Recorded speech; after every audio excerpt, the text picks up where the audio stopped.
درس ہے کہ آپ جب ان کے کلچر کے ساتھ جڑیں گے، ان کی زبان کے ساتھ جڑیں گے تو ایک دوسرے میں جو ہے وہ محبت قائم ہوتی ہے. اور جب ہم کسی کے ساتھ بھی جاتے ہیں اور اس کے کلچر کی، اس کے کھانے کی یا اس کی روایات کی تعریف کرتے ہیں تو ایک دل سے ان کی جو خوشی ہے نا وہ، بلکہ اب تو لوگوں کی جانب سے فرمائش ہوتی ہے، فرمائش ہوتی ہے کہ آپ کا یہ کلچر ہے، ٹریڈیشن ہے اور یہ چیزیں بڑی آپ خوبصورت بناتے ہیں اور بڑی ذائقے دار بناتے ہیں، تو ان کی فرمائش بھی ہوتی ہے. مختلف جو ثقافتوں سے تعلق رکھنے والے لوگ ہیں. ڈاکٹر محمود چانڈو صاحب ہمارے ساتھ موجود ہیں. لاڑکانہ سے ان کا تعلق ہے. لاڑکانہ کی ویسے تو موہنجو دڑو کے حوالے سے، تہذیبی حوالے سے بڑی اہمیت ہے، لیکن اس کے ساتھ ساتھ کچھ مختلف شہروں کی آپ سے بھی بات کریں گے کہ آپ کا شہر کس وجہ سے، تو وہاں پر امرود کے باغات بہت زیادہ ہوتے ہیں. بالکل. اچھا، پھر کھانے کچھ وہاں کے کس طرح کے ہوتے ہیں تو اس پر بھی بات کریں گے. کہ ڈاکٹر صاحب جو ہمارے پاس ہمیشہ سے ہم بات کرتے ہیں کہ روایتی طور پر اس وقت تو خاص طور پر ساگ، پلی کہتے ہیں جو چنوں کا ساگ، چنے کا ساگ ہوتا ہے، تو یہ ہمارے جو اردو بولنے والے خاص طور مٹن کا ساگ جو ہوتا ہے، مٹر کا ساگ ہوتا ہے. تو یہ اس حوالے سے کہ جو ہمارے روایتی کھانے تھے وہ موسم کے اعتبار سے ہوتے تھے اور کس حد تک وہ صحت بخش ہوتے تھے. جو ہم بات کرتے تھے کہ پہلے بیماریاں کم ہوتی تھیں، آج یہ بیماریاں زیادہ ہیں، تو کیا کچھ ان میں کھانوں کا بھی یا جو ہمارا لیونگ سٹائل ہے، جو تبدیل ہم نے کیا ہے، ہم اپنی روایتوں سے دور ہٹ گئے، یہ بھی کوئی ایک بنیادی وجہ اس کی آپ سمجھتے ہیں؟ بسم اللہ الرحمن الرحیم. شکریہ پوری ٹیم کا. اصل مسئلہ یہ ہے کہ کھانوں کی وجہ سے ابھی جو بیماریاں بڑھ رہی ہیں وہ اس میں زیادہ تر جو کیمیکل آ گیا ہے اس کی وجہ سے. زیادہ تر پہلے یہ ہوتا تھا بغیر کیمیکل کے ساتھ، جیسے ہم اپنا آرگینک طریقے سے جو ہم بات کرتے ہیں کہ بھینسوں کا گوبر ڈالتے تھے اور تمام بھینسوں کا وہ جو ہوتا تھا وہ دیتے تھے زمین کو. ابھی دیتے ہیں ہم لوگ اس کو یوریا دیتے ہیں یا اس میں بھی کیمیکل آ گیا ہے، مختلف قسم کی کھاد استعمال قسم کی. اور ویسے اور یا صرف کھادیں بلکہ ادویات بھی استعمال کرتے ہیں. ہر چیز میں خاص طور پہ میڈیسن میں تو اسٹرانگلی آ گیا ہے اس میں، تو جتنی زیادہ. اچھا، کچھ کھانوں کے نام اگر میں چاہوں کہ آپ کچھ گنوائیں کہ اگر گرمیوں کا موسم ہو تو ہمارے گاؤں دیہات کے اندر کس طرح کے کھانے بنا کرتے تھے، اور اگر سردیوں کا موسم آ جاتا ہے تو مختلف کس طرح کے کھانے ہوتے ہیں. اور پھر روٹی بھی اگر ہم بات کریں یہاں پر تو خاص طور پر ہم صرف تندور کی روٹی یا چپاتی کا ہی ذکر کرتے ہیں، لیکن ہمارے پاس تو مختلف جو اناج ہیں، قسم کے اناج ہیں، تو وہ میں چاہوں گا کہ آپ کے منہ سے ذرا ہمارے سننے والوں تک پہنچے. اصل مسئلہ یہ جب ہم دیہات میں رہتے تھے جس کو گاؤں کہتے تھے، اس میں اس وقت پلی کا ساگ زیادہ ہوتا تھا. ایک ہوتا ہے ساگ سرسوں کا ساگ، وہ الگ ہے. یہ پلی کا ساگ ہے وہ سب سے زیادہ ہے. پلی اور مچھلی اس میں ہم دیسی گھی ڈالتے تھے، دیسی گھی ڈال کے جو مہمان آتے ہیں اس کو کھلاتے تھے. اور لسی کا گلاس، وہ اس کی بات ہی الگ ہوتی تھی سندھ میں. اب ان کا ٹریڈ ختم ہو گیا ہے کم سے کم. وہ جو سندھ میں پرانا ٹریڈ آ گیا تھا، اب بندہ آئے گا اس کو مرغی کھلائیں گے تھوڑا کہیں سے، اور مرغی بھی کھلائیں گے تو یہ فارمی گاؤں دیہات میں جائیں تو دیسی مرغی ان کے پاس اپنی دیسی کا رواج ہی ختم ہو گیا. تو اس کے علاوہ ہم جو جاتے تھے نا گاؤں میں تو زیادہ تر مکھن کھاتے ہیں. ہم ابھی بھی کھاتے ہیں، ابھی میری عمر 50 سے زیادہ ہے، اب بھی ہم گاؤں پہ جاتے ہیں تو ظاہر ہے کہیں نہ کہیں سے مکھن آتا ہے ہماری طرف.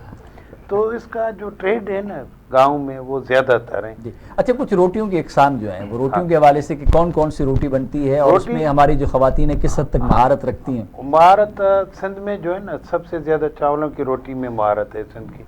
اور اس کے بعد جو کنک کی ہے گندم کی زیادہ مہارت ہے. ان دونوں پہ مہارت سندھ میں زیادہ تر ہمارے علاقے میں لاڑکانہ کے پرت میں سب سے زیادہ ہیں. اور اس کے علاوہ وہ کڑھائی کرتی ہیں، سلائی مشین جو بھی کڑھائی ہوتی ہے، ٹوپی بناتی ہیں یا گج بناتے ہیں لوگ، یہ سندھ میں زیادہ تر ہیں. یہ ابھی حالات مشہور ہے مگر ہینڈ جو ہے نا وہ سندھ میں دیہات میں زیادہ ہے.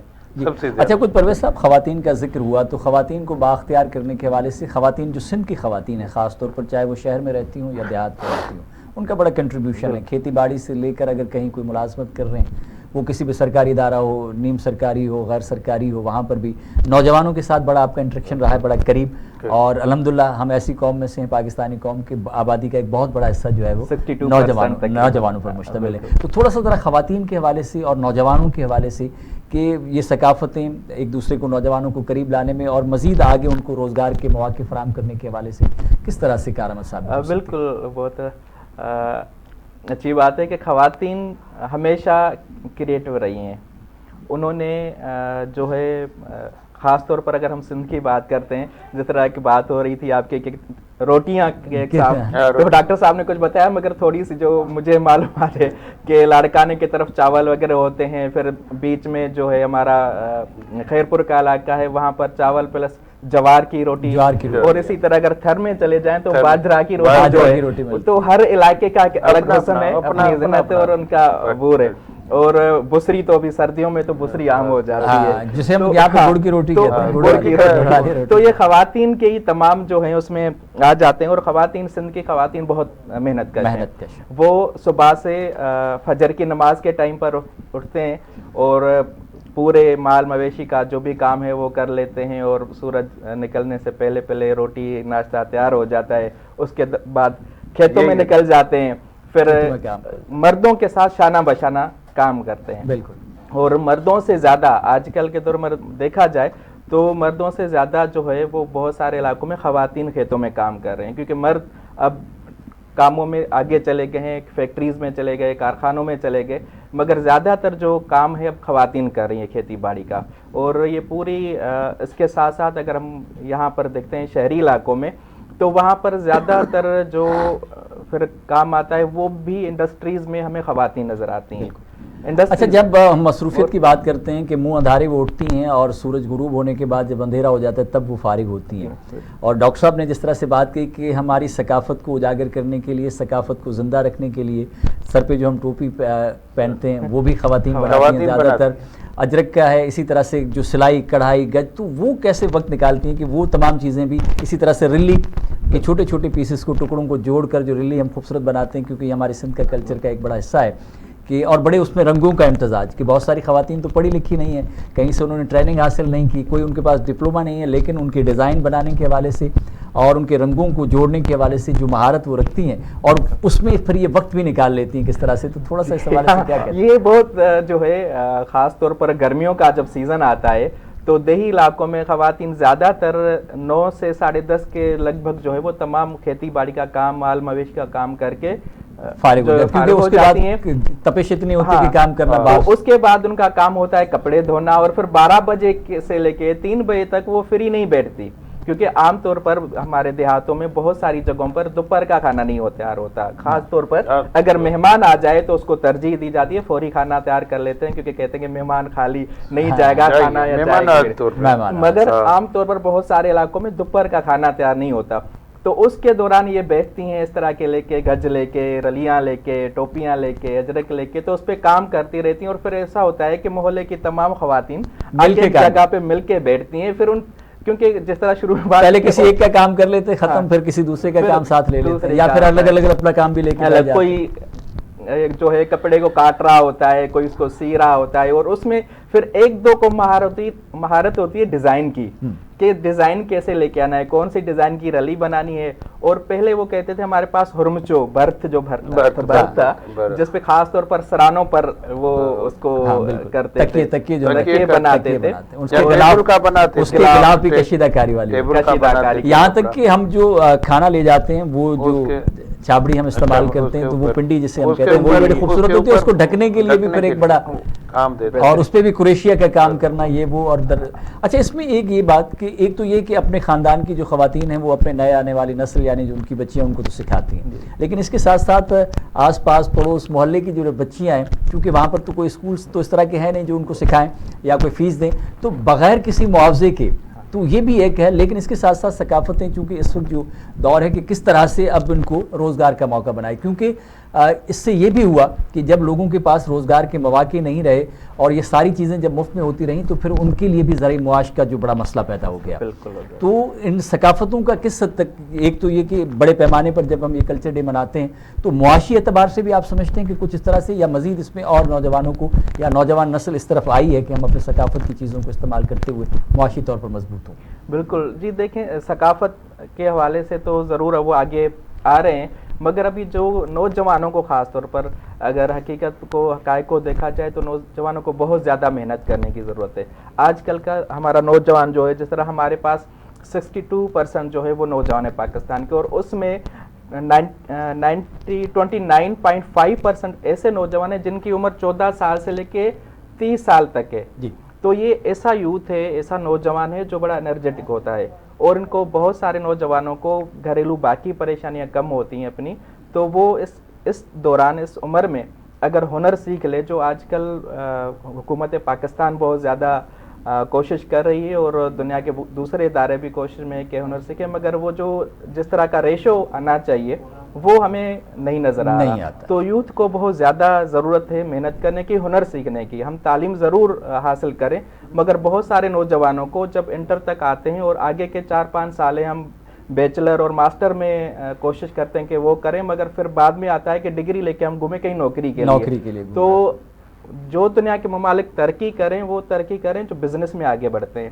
نوکری کے لیے, یا پھر اسکلڈ ہوں, آپ کے پاس فنی تعلیم ہو تو ملک میں بھی روزگار کے مواقع پیدا, کوئی نہ کوئی ہنر آپ کے پاس. بالکل بالکل اسی طرح ہنر ہو. اور آج کل بہت سارے, جس طرح میں کچھ دن پہلے پوسٹ پڑھ رہا تھا کہ کینیڈا میں بہت زیادہ ہنرمند نوجوانوں کی ضرورت ہے, بہت ضرورت ہے. تو ہمارے نوجوان سندھ کے, پورے پاکستان کے, اگر کوئی ہنر سیکھ لیتے ہیں, اور ہنر سیکھنا اتنا آسان ہو گیا ہے آج کل, ہم موبائل پورا دن لے کے بیٹھے ہوئے ہوتے ہیں مگر سوشل میڈیا پر ٹائم ضائع کرتے ہیں. اچھا, کچھ تھوڑا سا بات کریں گے انفارمیشن ٹیکنالوجی, موبائل کا ذکر بھی آیا, تو ثقافتوں کے حوالے سے یہ انفارمیشن ٹیکنالوجی چونکہ زندگی کے ہر شعبے میں داخل ہو چکی ہے,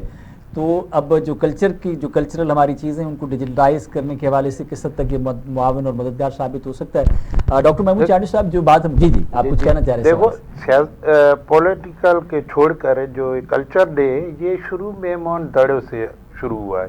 یہ مون دڑو وہ ہی چیزیں جو 50 سال پرانی روایت کھولیں گے نا تو آپ کو وہ انسان نظر آئیں گے جو ایران سے وپار کرتے تھے. وہ بھی یہی کرتے تھے, سندھی چادر کا کرتے تھے, گج کا کرتے تھے, اور ان ایران والوں کو پورے سال میں ایک ہی دیتے تھے ڈریس, وہ پورا سال ایک ہی پہنتے. تو سندھ سب سے آگے, ابھی بھی آگے, پہلے بھی آگے,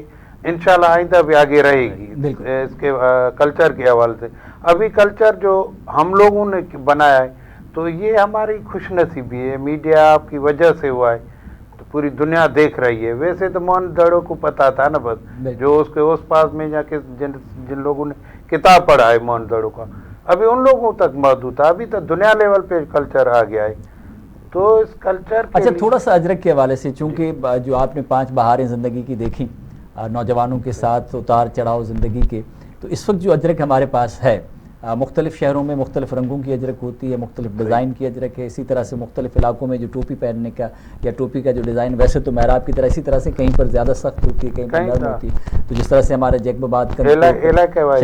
تو یہ اس حوالے سے بھی تھوڑا سا میں چاہوں گا کہ کس طرح سے آپ لوگوں کو دیکھتے ہیں. ہمارے سندھ میں جو ٹوپی ہوتی ہے نا, وہ سب سے زیادہ یہ جیکمباد اور کند کوٹ کی ٹوپی مشہور ہے. اچھا, تھوڑا سا ذرا قیمت کے حوالے سے بھی ہمارے ناظرین کو ذرا بتائیں کہ کہاں سے لے کر کہاں تک اس کی قیمتیں ہوتی ہیں, اور جو شوق رکھتے ہیں اس کا پہننے کا. رکھتے ہیں نا, زیادہ تر یہ ٹوپی جیل میں زیادہ قیدی بناتے ہیں, جیلوں کے اندر بھی یہ لوگ زیادہ بناتے ہیں. مرد حضرات جو ہیں وہ زیادہ اس پہ توجہ دیتے ہیں, کیونکہ وہ سارا دن ایسے ہی, اور ایک تو بیٹھے ہوتے ہیں, اور دوسرا پھر یہ کہ ان کا معاشی حوالے سے بزنس ہو جاتی ہے گھر کے افراد کو اس کی وجہ سے. تو سب سے زیادہ ٹوپی کی قیمت آپ پوچھیں گے نا تو یہ 50,000 سے بھی زیادہ ہیں ادھر جیل والوں کی. جو اب کیونکہ ہم ان کے ساتھ رابطہ ہے, ملے تھے, میں جیل انچارج تھا, اسی وجہ سے یہ بات کھلی تو میں بتا رہا ہوں. تو اصل مسئلہ یہ, ویسے ٹوپی 10,000 میں ملتی ہے, 15 تک ہے ہمارے علاقے میں عام طور پہ عام بندے تک 15 تک, اور لوگ خریدتے ہیں بڑے شوق کے ساتھ خریدتے ہیں. ابھی اچھا, ایک تو یہ ہے ڈاکٹر صاحب کہ ہم عام طور پر کلچر ڈے کے حوالے سے یہاں شہروں میں تو عمومی طور پر, لیکن بہت سارے لوگ ایسے ہیں کہ جنہوں نے اپنے لباس کا اس کو حصہ بنا لیا کہ سندھی ٹوپی لازمی طور پر وہ اوڑھتے ہیں, سر پہ پہنتے ہیں, اور اجرک بھی لازمی طور پر پہنتے ہیں. تو ایسے کچھ علاقے ہیں یا لوگ ہیں, نوجوان آپ ابھی بھی کچھ ایسے علاقے ہیں سندھ اور بلوچستان کے جہاں پٹکا پہنتا ہے اور ٹوپی پہنتا ہے. آپ چلے جائیں ابھی بھی جیکمباد سے آگے تو ان کے سب کے سر پہ یا اجرک ہو, ٹوپی ہوگی یا پٹکا ہوگا. کوئی ایسا بندہ آپ کو خالی نہیں ملے گا. تو یہ روایتیں ہماری سندھ کی, ویسے بھی پرانی روایتیں ہمارے علاقے میں بھی تھے. تو اصل مسئلہ یہ تھا کہ جو بھی بندہ, آج کل نوجوان نسل آ گیا ہے, سر ویسے ہی باقی اصل مسئلہ یہ ٹوپی اور اجرک کو ثقافت میں ہے، بالکل بندہ جس کے گھر پہ جائے. اچھا دوسری بات یہ کہ پرویز صاحب کہ ایک بات ہے کیونکہ آج کل جدید دور ہے اور انفارمیشن ٹیکنالوجی کا زمانہ ہے، انگلیوں پر بہت ساری چیزیں، بہت ساری تاریخ گوگل پر سرچ کریں کہ جو ویلیوز ہیں ہمارے، کچھ تو ویلیوز ہوتے ہیں مذہبی، کچھ ویلیوز ہوتے ہیں کلچرلی یعنی جو ثقافت کا ہمارا حصہ ہے، کچھ ویلیوز جو ہیں وہ جیوگرافیکل ہوتے ہیں یعنی جو وہاں کے رہن سہن ہیں، جو موسمی اثرات ہیں. تو یقیناً جب آغاز ہوا ہوگا کہ سر کو ڈھانک کے رکھنا، سردیاں ہو گئیں تو پھر اجرک کس طرح سے ہمیں استعمال آتا ہے، یا پھر ہم کھیتوں میں کام کرتے ہیں تو صرف اجرک ہم پہننے اوڑھنے کے لیے استعمال نہیں کرتے، کہیں کچہری ہو گئی تو پھر اجرک کو کس طرح سے باندھ کر ہم بیٹھتے ہیں، کہیں مچ کچہریاں ہوئی اور کہیں اگر کوئی گھاس کا اور کہیں کیا تو اس کو پھر اٹھا کے پھر کس طرح سے باندھ کے پھر تو مختلف یہ تمام چیزیں ضرورت کے تحت بھی ہیں کہ ایک تو ثقافت کا حصہ ہے، لیکن آپ سمجھتے ہیں کہ کس طرح سے یہ تمام چیزیں سفر کرتی ہوئی ہماری زندگیوں کا یہ حصہ بنی ہے؟ جی بالکل. دیکھیں شروع میں جس طرح ہر جگہ پہ ہوتا ہے کہ ہم سندھ میں جو بنایا گیا وہ اجرک بنایا گیا، اور یہاں پر کیونکہ کپاس وغیرہ ہوا کرتی تھی تو کپڑے وغیرہ اس میں آئے شامل ہوئے، اور بہت سارے کیونکہ موہنجو دڑو کو اگر ہم دیکھیں تو وہاں پر بہت ساری چیزیں، وہاں پر اس وقت بڑی جدت تھی، ترقی یافتہ علاقہ تھا، وہاں پر لوگ جو تھے وہ بہت ساری چیزیں بناتے تھے. تو یہ اجرک جو ہے وہ کیونکہ کپاس کی یہاں پر زیادہ فصل ہوتی تھی تو یہ اس میں اس لیے اجرک آ گیا. اسی طرح دوسرے جگہوں پر معذرت کے ساتھ کہ ایک روایت یہ بھی ہے کہ ہم نے جو پڑھی ہے کہ جب یونان کے لوگ، کیونکہ سب سے زیادہ جو ہم سویلائزیشن میں بات کرتے ہیں وہ ہم یونان کی بات کرتے ہیں، تو یونان کے لوگ جب سندھ میں آئے اور انہوں نے یہاں پر کپاس کی فصل دیکھی تو انہوں نے کہا کہ یہاں پر اون، کیونکہ اون عمومی طور پر ہمیں بھیڑوں سے ملتی ہے اور ابھی بھی بھیڑوں کی اون سے آج سندھ میں بھی استعمال ہوتے ہیں، ایک تو رسیاں بھی اس سے بناتے ہیں اور اس کے ساتھ ساتھ کھیس بھی بناتے ہیں چونکہ گرم ہوتی ہے اور بھیڑ سرد علاقوں میں اس کی اون اتنی ہوتی ہے. تو انہوں نے کہا کہ اون یہاں پر کیا درختوں پر اگتی ہے؟ تو انہوں نے حیرانی کا اظہار کیا. جی تو جو بات آپ کر رہے تھے. جی ہاں، تو اسی طرح جو آپ نے پھر آگے بتایا کہ پھر دوسرے اگر صوبوں میں دیکھا جائے تو وہاں پر یہ اون کا اور ان کا استعمال ہوتا ہے، تو وہاں پر شالیں بنتی ہیں بہت زیادہ، اس کو بنائی جاتی ہیں. مگر شال پھر ہمارے سندھ میں اگر اجرک سے ہٹ کے پھر آگے جاتے ہیں تھر کے علاقے میں تو وہاں پر شال بنتی ہے اور بڑی پیاری شال ہیں اور مشہور ہیں، پورے ملک میں مشہور ہے، اور صرف ملک میں نہیں باہر بھی اس کو بڑی دلچسپی سے جو ہے وہ خریدا جاتا ہے اور اس کا بڑا ایکسپورٹ امپورٹ کا کاروبار بھی چل رہا ہوتا ہے. تو یہ ایک ضرورت بھی ہے ہماری، اور ضرورت جو ہے وہ ہماری پھر رسم میں بھی آ گئی اور کلچر میں بھی آ گئی، کیونکہ بہت ساری چیزوں کو ہم مقدس بھی دیکھتے ہیں اس حوالے سے. اور آج کل پھر دوسری بات جو اس میں آ گئی ہے کہ ہم کلچر کہ اس میں ان کو اجرک کو بہت ساری جگہوں پر کپڑے بھی بنانا شروع کر دیے. اب تو کارخانوں پورے تھان تیار ہوتے ہیں، پورے تھان اجرک کی ڈیزائن پر تیار ہوتے ہیں، لیکن اجرک کی جو اصل قسم ہے وہ تو کاٹن پہ بنتا ہے. اور اگر اجرک کی تیاری کے حوالے سے ہمارے سننے والے دیکھنے والے تاکہ ان کو معلوم ہو سکے کہ اجرک کی جب تیاری ہوتی ہے، یہ جو بلاکس ہیں خاص طور پر خواتین اس کو زیادہ سمجھ سکتی ہیں کہ وہ جو بلاک پرنٹنگ ہوتی ہے تو ایک اجرک کو مکمل ہونے کے لیے تقریباً 1600 مرتبہ یہ بلاکس اس پہ لگائے جاتے ہیں مختلف رنگوں کے، اور 14 سے زیادہ قسم کے جو مختلف کیمیکلز ہیں وہ اس میں استعمال ہوتے ہیں. رنگوں کا امتزاج اس طرح سے ہوتا ہے. یہ یعنی جو کاٹن والی اجرک ہے وہ ہاتھ سے بنائی جاتی ہے، ان پہ بلاکس بھی ہاتھ سے لگائے جاتے ہیں. اب تو اجرک کی ڈیزائن پر کارخانوں میں تو پورے تھان تیار ہوتے ہیں، سوٹ تیار ہوتے ہیں، لیکن جو خوبصورتی جو ہاتھ سے بنائے ہوئے اجرک میں ہے وہ اس اجرک کے اندر موجود نہیں ہے. اور اجرک کی خاصیت جو ہاتھ سے بنائے جانے والی اجرک ہے اس کی خاصیت یہ ہے کہ یہ گرمیوں میں سرد اور سردیوں میں گرم محسوس ہوتی ہے، اور یہی وجہ ہے کہ لوگ اس کو گرمیوں میں بھی اوڑھتے ہیں اور سردیوں میں بھی اوڑھتے ہیں. کچھ بات کریں گے سندھ کی زرخیزی کے حوالے سے، جس طرح سے وہ زراعت کے حوالے سے زرخیز ہے، جس طرح سے ثقافت کے حوالے سے زرخیز ہے، اسی طرح سے لوگوں کے حوالے سے بھی زرخیزی ہے. مختلف علاقوں کے مختلف خطوں کے جو لوگ ہیں ہمارے، چاہے وہ نثر کے حوالے سے ہوں، نظم کے حوالے سے ہوں، سیاست کے حوالے سے ہوں، ادب کے حوالے سے ہوں، کسی بھی حوالے سے ہوں، تو بڑے بڑے نامور شخصیات ہیں. اگر ہم لاڑکانہ کی بات کرتے ہیں تو بڑی سیاسی شخصیات، نامور شخصیات وہاں سے ابھر کر آئیں موہنجو دڑو کے بعد سے، اور ابھی تک پیر حساب الدین راشدی جیسے لوگ قلمکار ان کو ملے، وہ ایڈی ہیں، وہ ایشی ہیں. اسی طرح سے بروئی صاحب وہاں سے ملے. اسی طرح اگر آگے آتے ہیں دادو تو ہمیں اور بہت سارے لوگ ملتے ہیں، استاد بخاری جن کی شاعری. اسی طرح سے خیرپور آتے ہیں تو خیرپور میں تو بہت زیادہ، خیرپور جو میرس ہے، ایک تو خیرپور ناتھن شاہ کہ وہاں پر بھی ہے وفا ناتھن شاہی، اور یہ دوسرے بہت سارے. تو ہر علاقے کے اندر بڑے عظیم دانشور بھی پیدا ہوئے، قلمکار پیدا ہوئے، جنہوں نے اپنی دھرتی کی خدمت کی، اپنی دھرتی کے مسائل کو، مصائب کو اجاگر کیا. اسی طرح سے اگر ہم بات کرتے ہیں جرنلزم کے حوالے سے، صحافت کے حوالے سے، تو بڑے بڑے نام اور صحافی بھی ان علاقوں کی طرف سے آئے. تو تھوڑا سا ذرا مختلف علاقوں میں جو کنٹریبیوشن رہا ہے سندھ کے لوگوں کا پاکستان کی تعمیر و ترقی کے حوالے سے، علم کے حوالے سے، ادب کے حوالے سے، دیگر حوالوں سے تھوڑا سا پرویز صاحب میں چاہوں گا کہ کیونکہ بڑے لوگوں کے ساتھ آپ کے سیشنز بھی ہوتے رہے ہیں، پروگرام بھی ہوتے رہے ہیں، آپ بھی ان کو بلاتے رہے ہیں، تو اس حوالے سے کیا کہتے ہیں؟ جی بالکل، کیونکہ جتنے بھی پاکستان میں ادیب ہیں، محقق ہیں، ان کا جو کام رہا ہے وہ لوگوں میں خاص طور پر نثر، شعر و نظم کے ذریعے اویئرنیس پھیلانا تھا، کیونکہ اس وقت ہمارا یہ ڈیجیٹل دور نہیں تھا، اور ہمیشہ کہا جاتا ہے کہ بہت ساری ایسی چیزیں ہیں جو اگر آپ بات کریں گے تو وہ شاید سمجھ نہیں آتی، مگر کسی شعر و شاعری اور نظم کے ذریعے پیش کی جاتی ہے تو لوگ زیادہ اس کو جو ہے آگے لوگوں تک بھی پہنچاتے ہیں، اور یہ لوگوں نے بڑی محنتیں کی، اور آج کل اس میں جو ہے وہ میں دیکھ رہا ہوں کہ شاید کم کام ہو رہا ہے، جو ہمارے پہلے جس طرح نبی بخش بلوچ صاحب تھے، ٹھیک ہے، شیخ ایاز صاحب تھے، تو اس طرح کے بہت سارے نامور جو شاعر تھے، ان کی شاعری کو پڑھا جائے تو اس کی شاعری میں میسج تھا، وہ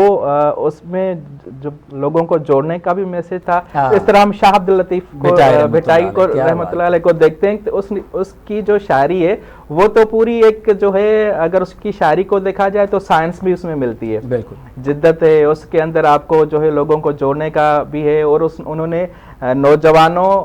پر بھی کام کیا، انہوں نے عورتوں کو خاص طور پر، اس کے تو سچل سرمست رحمۃ اللہ علیہ درازہ شریف میں ہفت زبان 7 زبانوں کا شاعر تھا سچل سرمست رحمۃ اللہ علیہ، تو انہوں نے بھی بہت اچھے طریقے سے، مگر اس کی سچل سرمست کی جو شاعری ہے اس میں بہت زیادہ لوگوں کو صوفی ازم کی طرف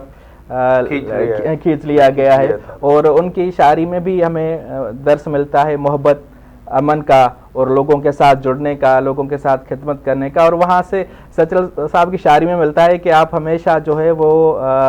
ڈاؤن ٹو ارتھ رہیں، آجزی میں رہیں۔ اور شاہ صاحب نے کہا کہ ہو چونی تو مچو واتاں ورائے اگو اگر آئی جو کرے خطا سو کھائے، باندھ میں پائے وہ کینے وارو کینے، کہ وہ تمہیں کہیں لیکن تم پلٹ کر جواب نہ دو، تو جو پہل کرتا ہے وہ ہمیشہ نقصان اٹھاتا ہے، اور باندھ میں یعنی اپنے پلو میں کوئی بھی ایسی چیز باندھ کے نہیں گیا جو اپنے اندر بغض رکھتا ہے، کینہ رکھتا ہے، عداوت رکھتا ہے، دشمنی رکھتا ہے، تو وہ چیزیں اپنے ساتھ لے کر نہیں جاتا۔ تو کچھ ہم بات کر رہے تھے اپنے آپ کے خطے اور علاقے کے حوالے سے، لاڑکانہ کے حوالے سے، کچھ اور بہت ساری مشہور چیزیں ہیں، تو خاص طور پر نوجوانوں کے حوالے سے آپ کیا کہیں گے کہ اس وقت جو اپنی ثقافت کو اجاگر کرنے کے حوالے سے کہ نسل در نسل یہ ہزارہ سال کا جو سفر طے کر کے ہم یہاں پہنچے، 50 سال سے زیادہ آ رہی ہے، چل رہی ہے، ابھی تو سوشل میڈیا ہو گئی ہے، ڈور بے ڈور موبائل ہیں، گھر پہ موبائل ہے، سب کو پتہ چل گیا ہے۔ اصل مسئلہ یہ ہے کہ بندہ انسان وہ ہے جو دوسرے سے محبت کرے، ایک دوسرے سے محبت کرے، یہی ثقافت ہے، یہی دیتی ہے سب سے۔ پہلا یہ اگر دکھ ہے پڑوس کو، کسی کو دکھ ہے، کوئی بچہ بیمار، پہلے اس کا خیال کریں، اس کو ثقافت کہتے ہیں۔ یہ لوگ پتہ نہیں، یہ تو ہمارے یہاں سندھ کے اندر ہے کہ ہم گھر کے اندر کوئی کھانا بناتے تو ہم دوسرے کو بھیجتے ہیں، اسی طرح سے گاؤں دیہات میں آپ جائیں، جو کھیتوں میں کام کرنے والے جو ہاری ہیں، کسان ہیں، جب ان کے لیے روٹی گھر سے آتی تھی تو وہ پاس میں کام کرنے والے کو آواز دیتے کہ میرا کھانا آ گیا، آج مل کے کھاتا۔ تو یہ ثقافت یہی ہوتی تھی ثقافت پرانے دور میں، جب بندہ جو بھی ہوتا ہے۔ جی زبردست، یہ آپ نے بڑی اہم بات کہی۔ پرانے دور میں جب وہ بندہ کے پاس آتا ہے، کوئی بھی تکلیف ہوتی تو پہلے پڑوس کو بتاتا تھا، یار میرے کو تکلیف ہے، کوئی کھانا آتا تھا پھر اس کو بتاتا، یار میرا کھانا۔ بہت اہم بات آپ نے کہی ڈاکٹر محمود صاحب، ہم آپ کا بہت شکریہ ادا کرتے ہیں ڈاکٹر محمود چانڈیو کہ آپ نے وقت نکالا آج، کیونکہ بہت زیادہ مصروفیات ہیں، اور ہم تمام لوگ جو اس کو ایک عید کے تہوار کے طور پر مناتے ہیں، گھر میں بھی مصروفیات ہوتی ہیں، مہمان بھی آتے ہیں، مختلف قسم کے پروگرام بھی ہیں، ایسی صورتحال میں آپ نے وقت نکالا، ہمارے پاس تشریف لائے۔ پرویز صاحب آپ کا بھی ہم بہت شکریہ ادا کرتے ہیں کہ آپ کی بے پناہ مصروفیات رہی ہیں، دل تو چاہ رہا تھا کہ ہم اور بہت ساری چیزیں آپ سے ڈسکس کریں، لیکن انشاءاللہ چونکہ وقت کے دامن میں گنجائش نہیں، کچھ اور مہمان بھی ہیں، ٹرانسمیشن کا وقت جو ہے وہ محدود ہے ہمارا، اور ہمیں محدود وقت میں زیادہ بات کی کوشش کی کہ نوجوانوں کے حوالے سے جو کام کریں، اور ہم دعا گو ہیں اسی طرح سے آپ ہمت اور حوصلے کے ساتھ کام کرتے رہیں، اور نوجوان ایک نسل سے دوسری نسل تک یہ ایک پیغام جو ہے وہ اسی طرح سے پھیلتا رہے، اور فیض ٹی وی جو ہے، فیض ٹی وی نیٹ ورک، سندھ کے رنگ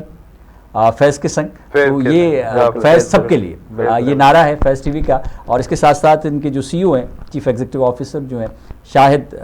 فیض بھٹو صاحب، وہ اس حوالے سے ان کا بھی پیغام پوری دنیا تک پہنچ رہا ہے، محبت کا، امن کا، بھائی چارے کا، اور اس خاص دن کے موقع پر بھی ان کی طرف سے بھی ہم آپ کو مبارکباد پیش کرتے ہیں ثقافت کی، اور اسی طرح سے سی ای او یعنی جو چیف آپریٹنگ آفیسر ہیں پاکستان کی بیٹی نازیہ علی صاحبہ، ان سی او جو ہیں chief operating officer Faiz TV we need ورک، تو ان کی جانب سے بھی ہم پوری